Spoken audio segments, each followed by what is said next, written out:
Kenapa sih adab itu sangat penting? Sangat-sangat penting. Ya.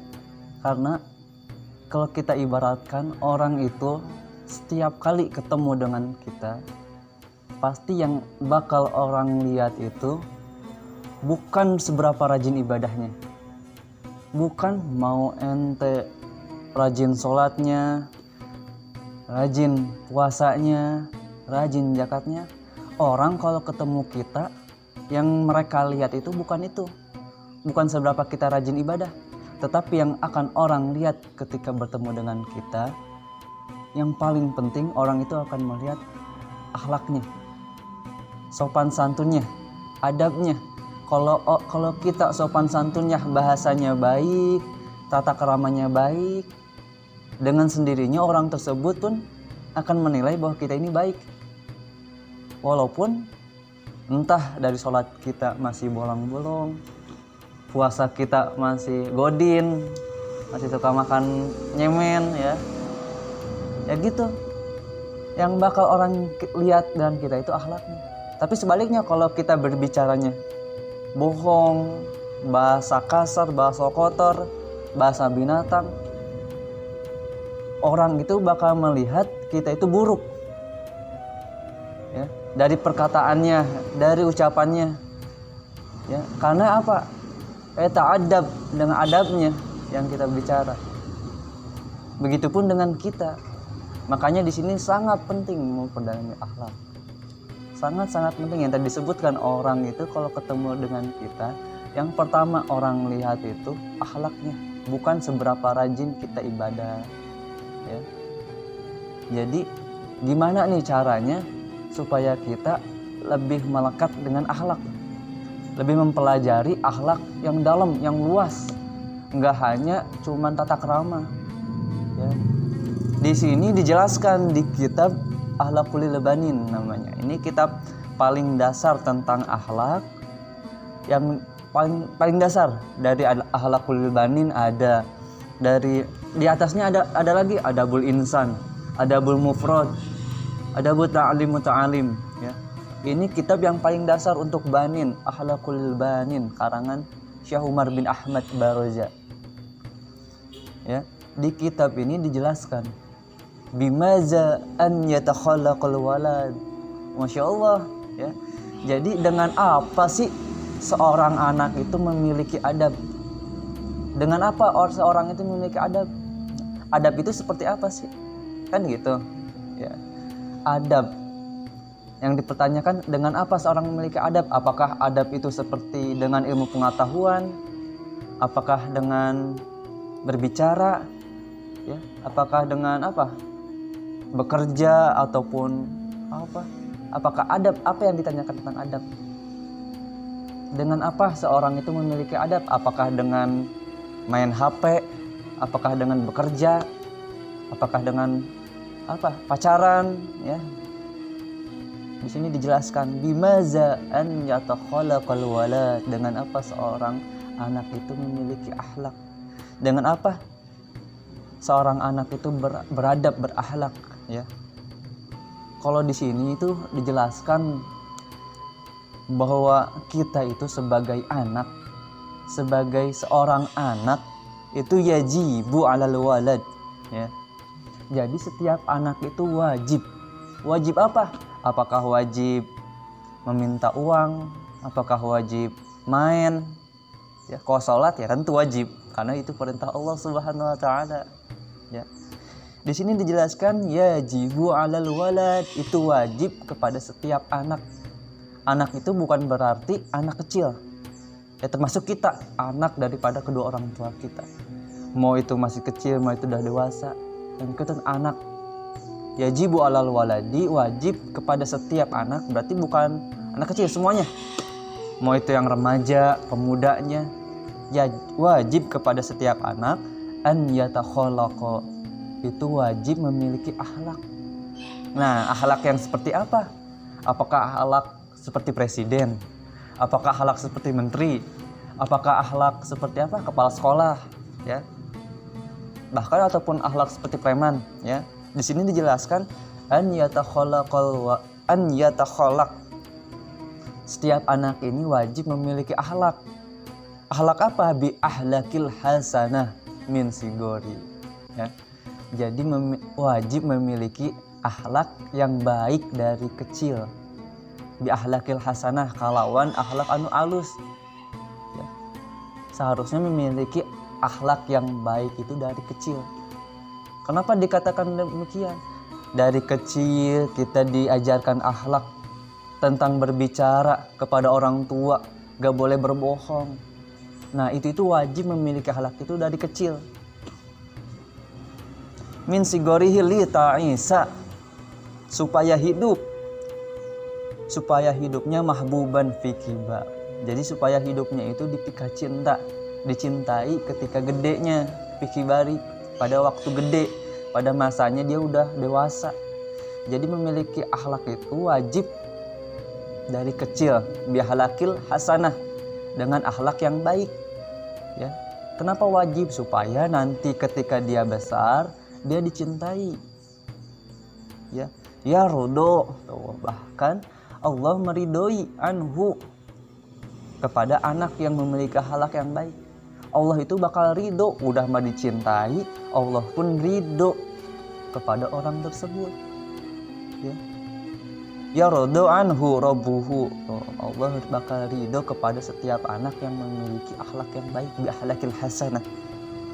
Ahluhu wa yuhibbuhu ahluhu, dan dia bakal dicintai sama keluarganya. Ahlu itu ahlil bait, jadi keluarganya bakal mencintai, mau itu saudaranya, mau itu kakaknya, mau itu saudara jauh, saudara deket, nenek, kakek, itu bakal mencintai kepada setiap orang, setiap anak yang memiliki akhlak yang baik. Wa jami'un nas, bahkan semua manusia itu bakal mencintai kepada ya. Jadi yang ditanyain akhlakil hasanah itu seperti apa? Ya.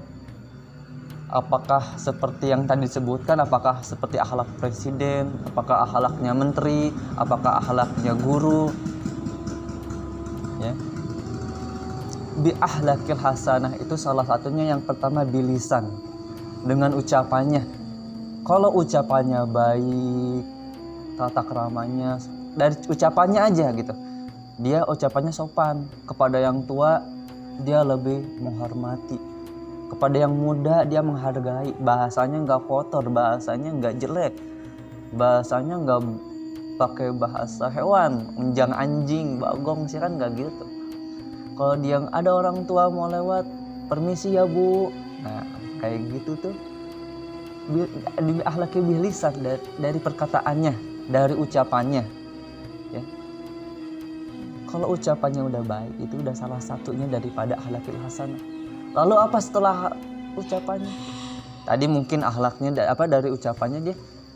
Salah satunya tadi disebutkan perkataannya baik. Lalu apalagi? Dia tidak berbohong. Nah, mungkin kalau anak-anak sekarang, bahkan kebanyakan para remaja itu sama orang tua itu masih aja berbohong. Nah, yang ini tuh harus digarisbawahi. Di sini tuh wajib memiliki akhlak yang baik. Berarti ya bohong ini baik apa enggak kira-kira? Ya. Bohong itu enggak baik, bahkan sifat yang tercela, ya, sifat yang jelek. Jadi enggak boleh bohong sama orang tua. Makanya dari diri kita ini tanemin di hati kita, tanemin pada kehidupan kita supaya kita tidak berbohong, khususnya kepada orang tua. Kenapa? Karena ridho Allah itu ada di ridho orang tua. Ridallahu fi ridha walidayni. Gimana kita mau mendapatkan ridho Allah kalau kita masih ngebohong sama orang tua, masih ngebangkang sama orang tua? Orang tua kita nyuruh kita ke pasar beli misalnya beli kebutuhan pokok, tapi kita masih malas, masih ngebantah. Nah kayak gitu nggak boleh.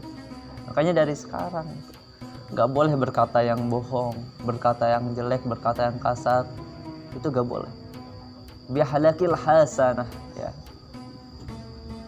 Lalu apa akhlak setelah lisan, setelah perkataan? Ada lagi yang namanya tingkah laku. Tingkah laku itu seperti apa? Apakah kita ketika tangan kita ini suka mabok-mabokan, suka minum minuman keras, apakah kita suka berjudi, suka mencuri. Nah, tingkah laku ini perlu digarisbawahi. Kalau kita dari kecil suka nyolong, suka nampar orang tidak bersalah, suka gelut, sekalipun gelut berantem ya, itu gak boleh. Apalagi sekarang zamannya yang suka tawuran kayak gitu tuh gak boleh. Wajibnya itu memiliki akhlak yang baik. Makanya dari sifat seperti itu hindari dari sekarang, dihindari sebaik-baiknya mungkin. Kenapa? Karena kita ini menjadi anak yang birrul walidain, anak yang berbakti kepada orang tua. Kalau kira-kira kita tanya itu, mau gak sih ridho Allah? Ya pasti mau dong. Siapa sih yang gak mau kan gitu. Kita pengen ridho Allah, tapi kita selalu menjauhi daripada perintah Allah. Apakah dapat? Kan gitu. Sedangkan ridho Allah sudah tercantum dalam Al-Quran. Cara-caranya ada, tutorialnya ada dalam Al-Quran. Tetapi kenapa kita nggak ambil? Kita pengen ridho Allah, tetapi yang kita lakuin bukannya mencari ridho Allah, tetapi malah bermaksiat kepada Allah. Nauzubillah ya. Nauzubillah min zalik. Makanya di sini itu salah satunya itu dengan akhlak yang baik, bi akhlakil hasanah. Yang tadi dari tingkah lakunya, dia seperti apa kepada orang, seperti apa yang tadi disebutkan. Orang itu ketika bertemu dengan kita, yang pertama kali orang lihat itu bukan seberapa rajinnya kita ibadah, bukan seberapa rajinnya kita puasa, bukan seberapa rajinnya kita zakat atau berbuat kebaikan. Yang bakal orang pertama kali lihat bertemu dengan kita itu akhlaknya. Salah satunya ucapannya. Kalau kita ngomongnya aja Assalamualaikum dengan sopan santun, orang pun pasti dengan menilai kita ini baik. Begitupun sebaliknya, kalau kita orang itu, nama kamu siapa? Naon sih ya? Di itu udah bahasanya udah kasar lah. Orang pun pasti menilai kita ini bahwa kita ini jelek. Ya. Jadi ini perlu digarisbawahi. Orang kalau ketemu dengan kita itu yang pertama kali orang melihat kepada kita itu bukan seberapa rajinnya kita ibadah, tetapi akhlaknya, sopan santunnya. Itu yang bakal orang kali lihat. Kenapa di sini dijelaskan? Ada salah satu hadis yang menjelaskan tentang akhlak, yang dimana hadis ini mengatakan inna min ahibbikum ilayya wa qarabikum minni majlisan yaumal qiyamah ahsanakum akhlaqan. Ini Nabi Muhammad sallallahu alaihi salatu wasalam, Allahumma shalli wa sallim wa barik alaihi. Beliau bersabda bahwa sesungguhnya di antara orang-orang yang paling aku cintai dan yang paling dekat tempat duduknya pada hari kiamat denganku, yaitu orang yang paling baik akhlaknya. Oh Masya Allah, manusia yang kita cintai, manusia yang kita imani, dan bahkan kita percaya bahwa beliau ini utusan Allah, yang dimana kita di zaman sekarang kita gak tahu beliau itu seperti apa, rupanya seperti apa, tetapi kita percaya sama beliau, kita iman itu percaya sama beliau bahwa beliau ini utusan Allah. Siapa sih yang gak mau duduk sama beliau? Siapa sih yang gak mau bisa melihat, memandang wajahnya beliau? Ya. Di sini jelaskan orang yang paling aku cintai dan yang paling dekat denganku duduknya di yaumil akhir, yaitu orang yang baik akhlaknya. Makanya dari sekarang kita ubah.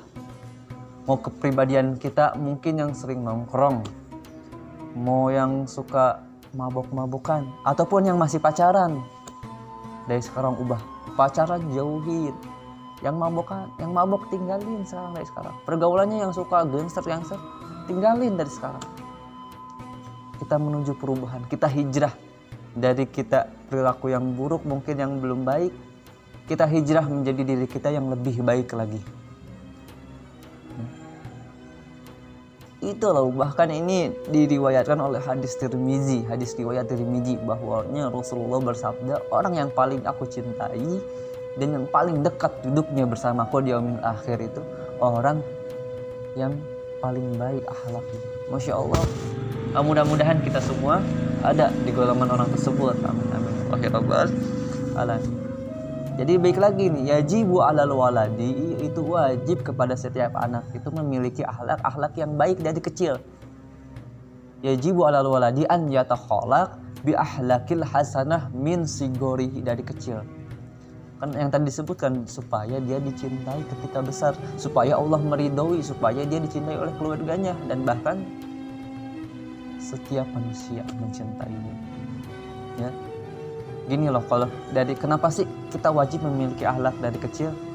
Karena kalau kita diajarkan, kita dididik dari kecil dengan akhlak yang baik, dengan tata krama yang baik, dia pasti akan terbiasa sampai dia dewasa. Kalau udah terbiasa itu berarti dia punya kebiasaan. Yang biasanya kalau pulang ke rumah dia salim sama orang tua, dia dengan perkataan yang baik, dia pasti akan terbawa. Sampai dewasa dia tetap sifatnya seperti itu. Kalau dia dengan kasar, dia pasti akan ada rasa yang namanya kayak gelisah di hatinya. Yang biasanya kita ucapkan salam, assalamualaikum, ini tiba-tiba nerolong karena ada masalah. Saya punya masalah, apa yang kurang ya?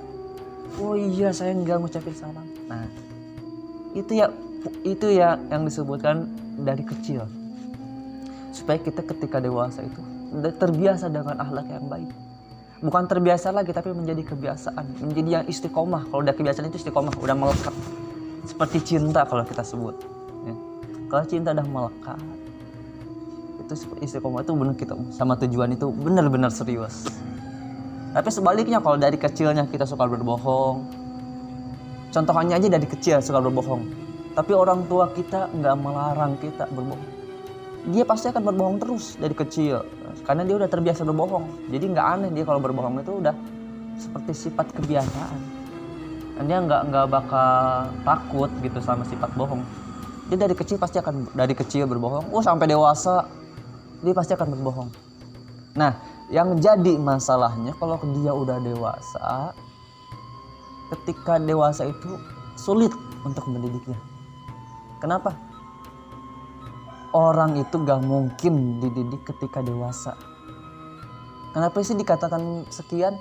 Karena kalau ketika dewasa tuh dia udah mempunyai pikiran yang luas. Dia udah mempunyai dunianya masing-masing. Contohnya aja mungkin kita sebut banyak. Ada preman, kita sebut preman. Contoh. Kalau kita sebut preman, kita nasehatin aja. Bang, sholat yuk. Naon sih sia soalim, sahasi sih. Emosinya dia udah punya dunianya masing-masing. Jadi gak mungkin kalau dewasa itu susah, bukannya gak mungkin, tapi susah untuk dididik. Makanya dari kecil kita didik. Kalau kita punya anak, kita sempitkan anak supaya memberikan akhlak yang baik. Tapi dan kita udah gede, gimana nih bang? Sedangkan di sini wajib memiliki akhlak yang baik itu dari kecil, tapi kita udah gede, udah kepala gede, gimana dong bang? Ya kan? Seharusnya ketika kita dewasa ini kita mencontohkan sama kecil. Tetapi kewajiban ini nggak gugur. Kita tetap wajib, walaupun kita sudah besar, kita tetap wajib memiliki akhlak yang baik. Jangan kalau kita udah besar, kita memiliki akhlak yang buruk, kita nggak mau ada perubahan untuk berbuat baik, untuk memiliki akhlak yang baik itu nauzubillah. Makanya walaupun kita udah dewasa, itu tetap wajib memiliki akhlak yang baik. Jangankan misalnya gopin, kalau jangan canggung kalau kita udah dewasa. Berkumpulan sama anak-anak kecil, pengajian kecil masih belajar Iqra, jangan malu. Karena kita ini imam keluarga. Ya, imam keluarga nanti ketika kita udah menjalani masanya. Ya. Jadi yang tadi disebutkan, orang itu gak bakal mungkin dididik ketika waktu besar. Bukannya gak mungkin, tapi susah dididik. Makanya dari kecil kita tanam hak yang baik.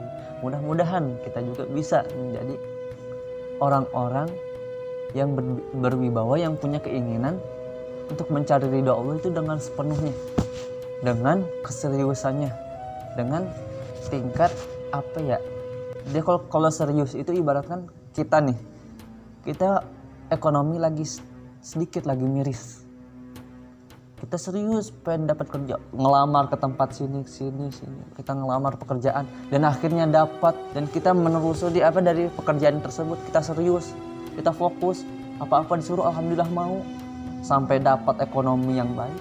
Nah itu keseriusannya itu ada. Tapi sebaliknya pun kalau kita ingin mencari ridha Allah, pasti kalau orangnya serius, dia ada bukti keseriusannya. Entah dia dari sholatnya, dari akhlaknya, dari perkataannya, dari sunnahnya, pasti orang tersebut akan memiliki tingkat keseriusannya itu benar-benar fokus, punya bukti untuk keseriusan. Makanya mudah-mudahan daripada kitab akhlak ini, khususnya ini di awal, bab awal daripada kitab Akhlaqul Bani, mudah-mudahan kita bisa menerapkan daripada akhlak yang baik. Jangan canggung kalau kita udah dewasa, jangan canggung. Ya. Tetap jadi pribadi, tetap optimis. Ya. Mudah-mudahan kita semua senantiasa diridhokan oleh Allah Subhanahu wa taala, diperkuat keimanan kita untuk selalu taat kepada perintah Allah. Mudah-mudahan kita semua selalu disehatkan rohani jasmaninya. Mudah-mudahan kita selalu diistiqomahkan di jalan Allah Subhanahu wa taala. Amin amin ya Allah ya rabbal alamin.